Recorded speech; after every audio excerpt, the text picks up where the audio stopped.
And also, public domain, it's free on the Gutenberg project. Go! Most of what we read is free on the Gutenberg project. So if you want to grab a copy at a secondhand bookshop or from your library, go ahead. But you can also go gutenberg.org and you will find most of these books.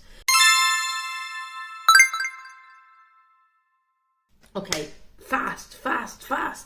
Hello everybody, my name is Vero, this is Vero Reads. Today I want to share with you what my book club, the Short Classics book club, read in the last year, in 2024. I started the book club in March 2024, so I have, I think, 10 books. That's how math works, I think. I should have 10 books here. The premises of the book club is just short classics. So it's a bit vague. Short could mean 100 pages, 200 pages, 250 pages, but 250 is really stretching it. We try to keep stuff around the 200 pages ballpark. And classics, that's another thing I'm having some issues on. I think in my head, classics is anything that's pre-1930s. Because in my head, if it's 100 years old, it's probably a classic. But then we've read stuff from the 1940s and the 1950s. So, you know,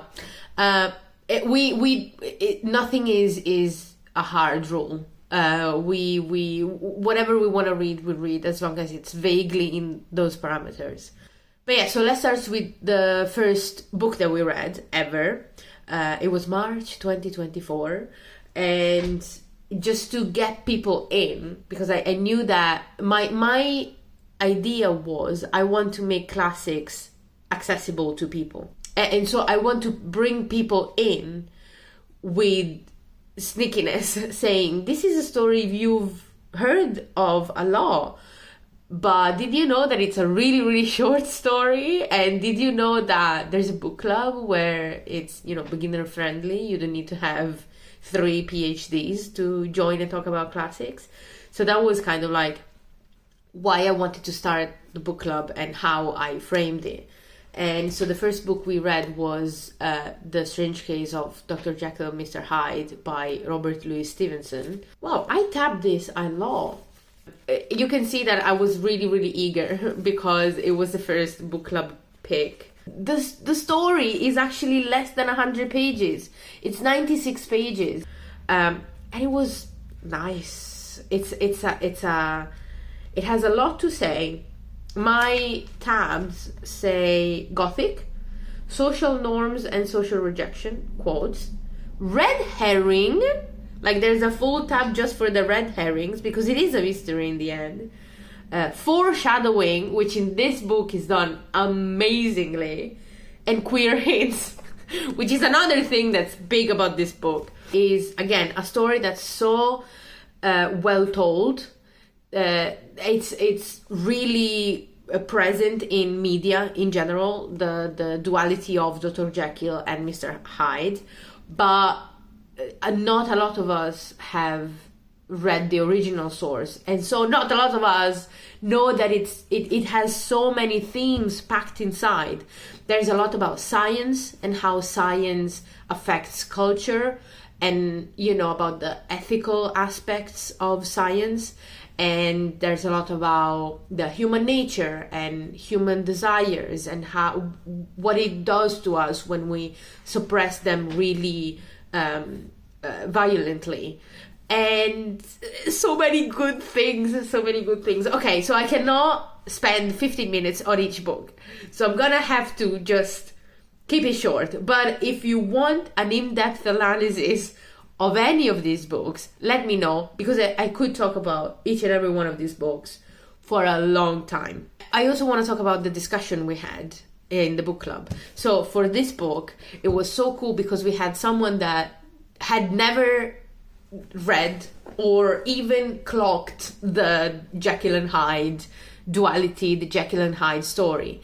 They went in completely blind. They were so surprised about the plot twist at the end, because one thing I said at the beginning is like, oh, I cannot imagine how it would have been like in the 1800s, whenever it was written, to just not know that it would end that way, that would be the case. And then there was this person that was like, I didn't know. And so they had a really cool plot twist moment. And then we had another person that was working in neuroscience and ethics, and the ethics of neuroscience and all of that. And so we had great discussions about how science needs to be regulated, if it needs to be regulated, in what way, about the science progress, and about AI, of course, all these things. And it all came from the book, because a lot of this stuff, it was very a prominent theme in the 1800s with all the scientific progress. And so it was just really cool. It's such a great discussion. And I was like, should I mention the queer stuff? Should I mention the queer stuff? And then somebody from the book club said, I thought there was some homoerotic subtext, and I was like, yes, there was 100% homoerotic subtext. And a lot of the things that happen in the book are metaphors for the queer experience and queer suppression and queer repression. And so it was such a great book. Now I want to reread it. I should not have done this book. After that, we read My Man, Kafka, The Metamorphosis. And we read this because The Metamorphosis is one of my favorite books, and I reread it every year. And so I was like, I want to reread it. And also I think it's just a great story. This was 76 pages. I just love this story. As you know, as you might know, The Metamorphosis is the story about Gregor Samsa, and how one day he wakes up as an insect, a giant insect, and a vermin, to be precise, and he's late to work, so he doesn't know what to do, because it's really hard to move in this vermin insect body that's really alien to him. But he cannot be late to work, so he better get a move on, because it's on his shoulders as the breadwinner of the family to go and get the money, so his family doesn't need to worry about money. And the cool thing about The Metamorphosis is that the fact that this man turns into a giant insect is the least of his problems. Truly. It's a story about how society makes us inhuman. It's a story about how we are trapped in the society's norms. It talks about capitalism, gender norms. It's a great metaphor of disability, and especially an undesirable disability. If you've read The Metamorphosis before and you didn't read it in this is a metaphor for disability lens, I would highly recommend rereading it under that lens. There's a lot in The Metamorphosis. It's not just a metaphor about disability. It's not just a metaphor about alienation. It's not just a metaphor for social constrictions. There's a lot in it. In 77 pages, there's so much in it. I could reread this book every year. I could write a PhD on this book. I could do so many things to this book. But I will not in this video. I highly recommend it. We had a great discussion in the book club. It was really hard for me to just, let other people speak, because I could talk about this book for years. But I didn't, because I'm a great book club host. So that's what we read. Then I don't have the copy with me because I lent it to somebody. But in April, we read Lolly Willows by Sylvia Townsend Warner. It was my first book by this author, but now I want to read everything by her, because Lolly Willows, the writing is so incredible. It's the story about this woman in late 1800s, early 1900s, that is a spinster. She's an Aunt Lolly, and she has always lived as kind of like the spare person, the daughter, the sister, and then the aunt. Now that her father and mother are dead, her siblings are, all independent, married, have families, and her nephews and nieces are grown up, she feels like she doesn't need to serve anybody else in her family anymore. She can start living for herself. She has a small independence left by her father, and she just decides, she points a finger on a map, kind of, and decides to go to the countryside to live on her own. And she feels like she can finally be Laura. Her name is actually Laura.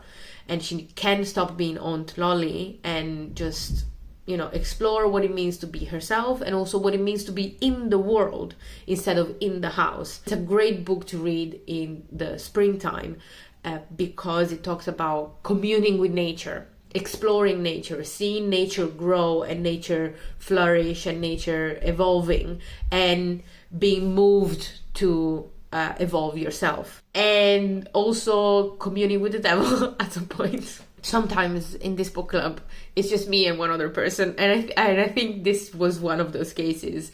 But we still had a great conversation, and it was one of the regulars of the book club. So I was happy to just have a one-on-one chat for an hour about this amazing book. But yeah, we talked about its themes of nature, female exploration, and family dynamics, and how they can be really constrictive, and also how the devil is a metaphor for nature, and the nature is a metaphor for the devil, but not in a Catholic way. It's not in a Catholic way, it's more in a pagan way. So it's less doom and gloom and more whimsical. I really recommend you read it in spring. It's just a great book for springtime. And then in June we have The Picture of Dorian Gray. This is such a ugly cover, but to be fair, I'm okay with that, because unpopular opinion, I don't like The Picture of Dorian Gray. I get why everybody likes it. The premises are really crazy and interesting. There is a lot of Oscar Wilde's way of talking. He was a great talker. A lot of literary prose and a lot of aphorisms and really nice things to read, but as a novel is not that great, in my opinion. Like, literally, in terms of the construction of a novel, I think he's a playwright, and it shows in his novels. I'm not gonna go in depth into this because I don't want to, this video is long enough already, but I have a lot to say about The Picture of Dorian Gray by Oscar Wilde, and you can ask me to tell you all about it in another video if you want. If you don't want, I can keep it to myself. And again, I'm a good book club host, because I don't know if I hate this book. I hate this book, but I hate it because everybody loves it and nobody is criticizing it the same way I am. So I think there's something wrong with my brain, and until somebody comes along and is like, oh, I can see why you think that, I'm just spiraling in my own head whenever I think about this book. So that's why I hate it. It's mainly because of me, not because of the book. So I'm a good book club host because I didn't make my hate seen or heard that much. I expressed my criticisms, but I also expressed what I thought was good about the book. And everybody, gave their own opinion. I think everybody loves it. The only thing that a lot of people said is that it's a bit hard to get to and to read. Compared to the previous 3 books we read, they were really flowing narratively, whereas The Picture of Dorian Gray, it's almost a philosophical book in some places, and then the narration is a bit alright. Would I recommend you reading it? Yes, if you're already into classics. If you're not into classics, I personally would not recommend it as the first classic you ever read, because people who already are big readers and are really into classics don't realize how inaccessible it is to read 4 pages of somebody listing clothing items, jewels, and furniture. It's not accessible. It's not an accessible thing to do for a new introduction to classics. But anyway, we read The Picture of Dorian Gray. We had fun talking about it. After that, we read The Time Machine by H.G. Wells. One of the first science fiction novels and one of the first time travel novels. If not the first, maybe it's the first time travel novel. I don't remember. But it was a bit dry, but fun. The premises are that there's this Victorian man. He's a science forward thinking man. And he he invents a time machine. I love the premises of science fiction novels in the 1800s because the science is so vague in a way that it's like, oh, well, I need to explain why. Like, they always need to make it realistic. And I think that's something that really led the way for our modern science fiction, that it's magic, but you kind of need to justify it in a realistic way. And so, for example, in this case, I think he discovers a new element. There's always like a new element, a new substance, a new mechanism, a new formula that only this person knows. That was the same case in Jekyll and Hyde. There was this new concoction that it's really hard to replicate, and once it's gone, it's gone. So that's why nobody can replicate it again. And to me, it really reminds me of fairy tales, of this, like, trying to feed the suspension of disbelief of the reader. Everybody knows that a time machine is not possible, especially in the Victorian era, but you want to make it sound possible. So he builds this time machine and he goes into the future. He wants to know what will become of humanity, how humanity will be, thousands, millions of years forward, and how society will have evolved. And when he gets there, he realizes that yes, there's incredible scientific advantage and progress, but there's also, in this technological utopia, there's also a regression.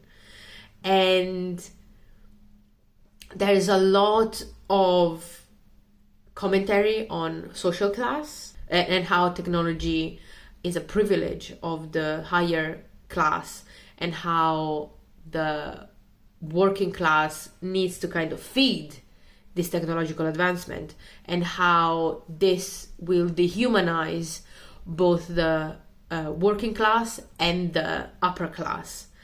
And at least that's what I read into it. I should reread that book. Now that I remember, it had a lot to say. I don't know if I agree with everything it had to say, because again, some of it is really contextual to Wells's time period, but I interpreted it as, social commentary on classism, the rampant classism in Victorian society. It's really nice to see how, in its origin, this was used as. And again, that's the thing, science fiction a lot of the time is speculative fiction. It needs to talk about something in order to talk about something else. And we had a great discussion because there's a lot of meat in a very short story. There's a lot of interpretations that could be attributed to a lot of different parts of the story. And we had lots of fun discussing it. August, we read Mrs. Dalloway. And I still don't know what this book is about. Well, no, okay, that's the thing, okay? I know what this book is about. I know what this book is about, but I don't know what this book is trying to say, which is really cool. So this book is about Clarissa Dalloway, Mrs. Dalloway. She has a party tonight that she's hosting, and she needs to go buy flowers for this party. And she's worried about the people who are going to come at this party, because there's some people from her past that, from before she was married, and people like her childhood friends, this is a post-war novel, and the war changed a lot of people. She was really changed, not only by the war, but also by the scarlet fever epidemic that took place right after the war. And she was really debilitated by scarlet fever, if I remember correctly. If it's not scarlet fever, it's another, like, she had some health problems. And so that's how the book opens. It's a stream of consciousness book. We are in her head, and whenever she looks at something, we see her think about the something that she's noticed. Whenever she smells something, that brings her to a memory of the past, and now we're suddenly in the memory of her past. And then in the memory of her past, we are in the mind of one of the participants of this memory. And then when we're back in the present, it's because there's a loud noise, and we see the reaction of the crowd to the loud noise outside of Clarissa Dalloway, but kind of like inside each and every one person's head. And then we are suddenly in the head of this ex-soldier with PTSD, and it's a bad place to be in. And then we're in the mind of his wife, and that's an even worse place to be in. And it's crazy, man. It's crazy, but it's also really cool. I need to reread this book because I read it the first time and I was like, okay, what's going on? And maybe with a second or third reread, I will understand what's going on. Again, the stream of consciousness is quite jarring, but you get used to it. And then once you get used to it, you start to realize, oh, and there's also themes happening all around me. But I was so lost in how to read this book that I'm losing the themes. And then you kind of get to the end and you're like, oh, the themes, damn. But I wanna reread it so I can get all of it. I really like Virginia Woolf. This is a really inaccessible classic, to be fair. I didn't know how inaccessible it was before I brought it to the book club, but we still had a good conversation about inaccessibility in literature. And even though it's not really easy to read, it's easy to follow. I don't know, like the plot in it is easy to follow. It's everything else that's hard. So we could talk about, the plot twist, and we could talk about, how this book related to Virginia Woolf's life and what happens in the book, why we think that happens. I feel like if the same people that were at that book club, if we all reread it and we all came back again, we could delve even deeper into this book. But yeah, it was nice, and I'm gonna reread it. In September, we read Silas Marner by George Eliot, which is on the longer side, 244 pages, but it's like drinking a glass of water. It's a story about this man called Silas Marner, and he's a weaver. And the weaver is a really isolated profession, if you let it be. And he, in his youth, was treated very badly by his community. And when he was at a really low point in his life, he decides to move to a village. He just settles there. He's a weaver. He does his trade. And because of how isolated he is, his community in this new village doesn't really accept him and is really suspicious of him, mainly because he doesn't engage with them, because he doesn't trust people anymore. Then a lot of plot happens, a lot of intrigue happens, and a man disappears, a lot of gold disappears, and a child finds her way in Silas Marner's house. He thought that he had lost everything, and then he finds this child, and he's like, well, this is my new beginning. Now I live in order to take care of this child. I'm gonna be her father. And by having to take care of this child, he has to engage with community. And people have to see him the way he is, as a kind man, and a weak man, and a old man, somebody that needs help, because the child needs help, and so people like he can finally let people in. It's a really great story about finding community and letting yourself be saved and saving other people through creating bonds and connection. Also, the plot is really well paced. The characters are incredibly vivid and compelling and realistic. When reading this book, I felt like I was in a room hearing people having a conversation. It's so vivid in my brain. It felt like I was there in that moment.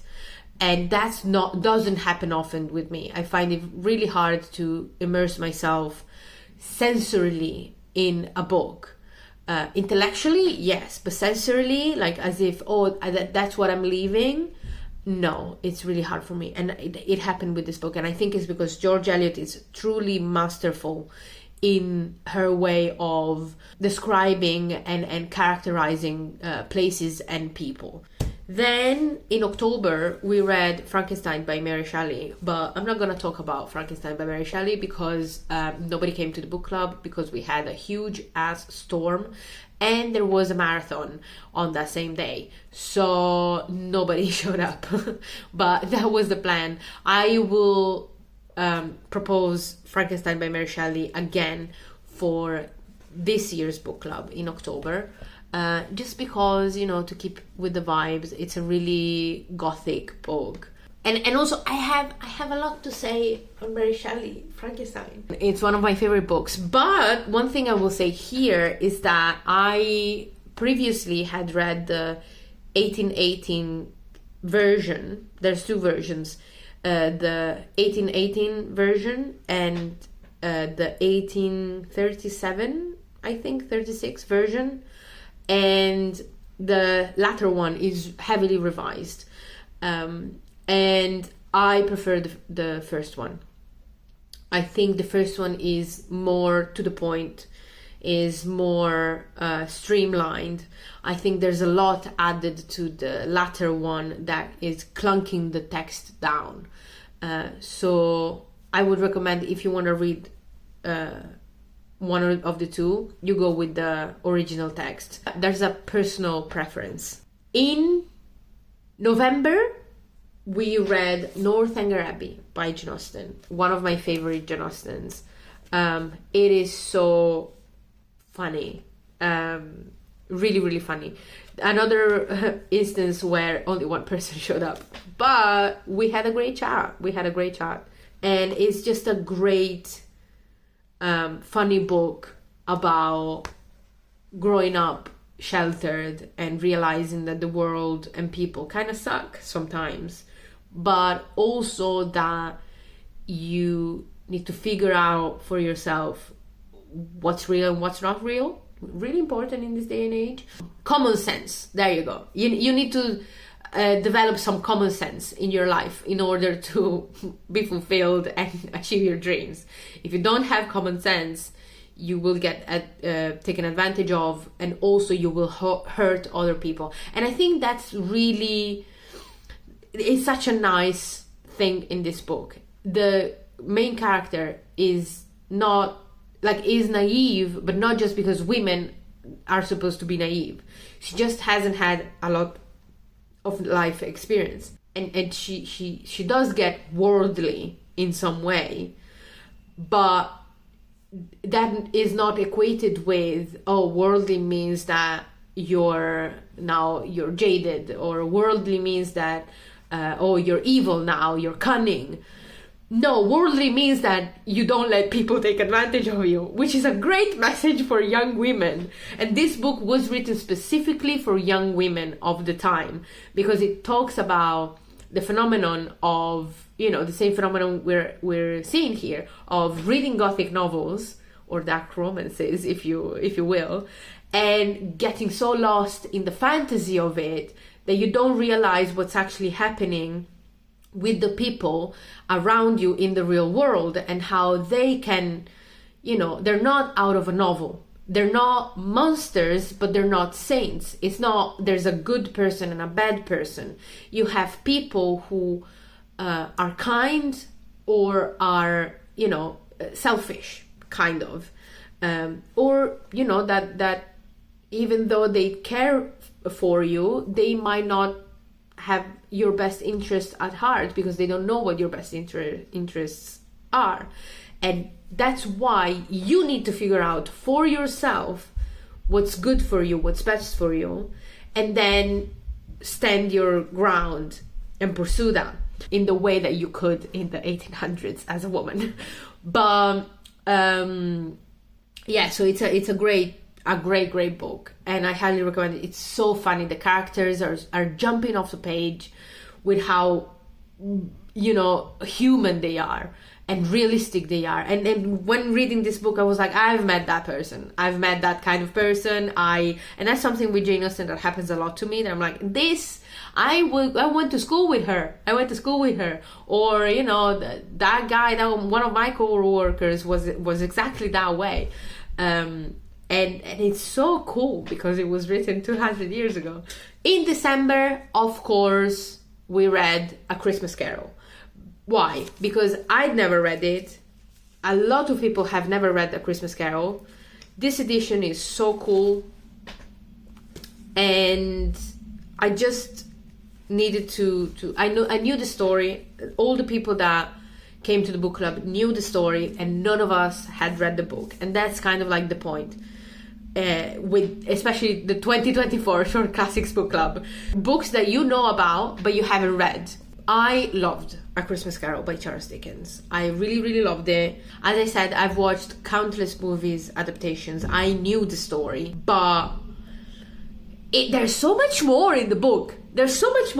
Especially the book talks about, you know, oh, you need to be good at Christmas because you are privileged.